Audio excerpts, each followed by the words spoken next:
యేసు నీకే అంకితం.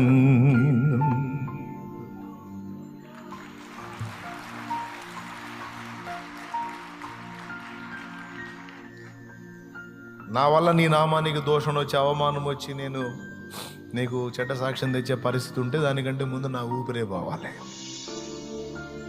ఇక నిందలు అంటే నిందలు వందలు రాని ఇబ్బంది ఏం లేదు, అవి నిందలు కాబట్టి ఇబ్బంది ఏం లేదు. ఆ నిందలన్నీ నాకు దీవెనలే. కానీ నేను తేడా పడి నీకు అవమానం తేకూడదు. నా ఆశ అదే, నీ దయ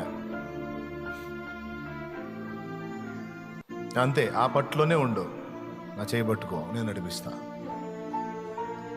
ఆ చిరుప్రాయంలో నేను దేవుని పనికి వచ్చినప్పుడు దేవుడు నాతో మాట్లాడి నన్ను నిలబెట్టి నా నుండి చేయించిన తీర్మానం ఆయన కృపతో స్థిరపరుచుకుంటూ ఇంత దూరం తీసుకొచ్చి నా బ్రతుకును దీవెనకరంగా మార్చాడా.